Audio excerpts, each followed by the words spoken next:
So when I purchased the bike, when I was doing the test ride, I noticed that the tachometer, the RPM, wasn't working. So the dealer replaced it with a brand new one, and it still wasn't working.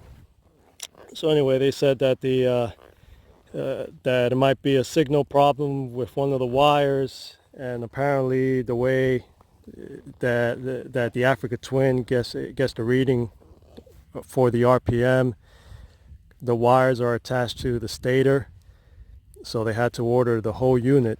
So that was on back order. So I took the bike home. I rode it for about 1,000 miles in about 28 days, and then I took it off road, and then this happened.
So what the dealer did, they replaced the fuel pump. It still didn't work.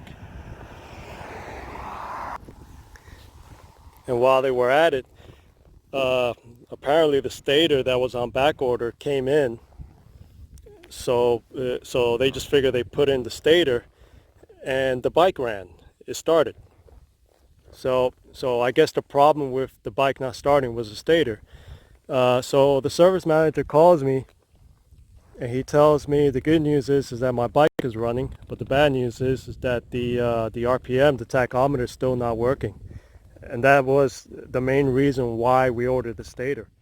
We decided to replace the computer because, we figured maybe there was a bad soldering job or something. And that was a $1,500 part, and it still didn't work. So then they went through the entire wiring harness, and somewhere in here inside the fork where the wiring harness runs through the triple clamp, whatever you call that area, they found a frayed wire, a wire that was cut. I don't know how, but anyway, they spliced it back up professionally. They put some heat shrink on it, and the tachometer started working fine. Cost was $5,300. It was like $5,283 to get this bike running properly again.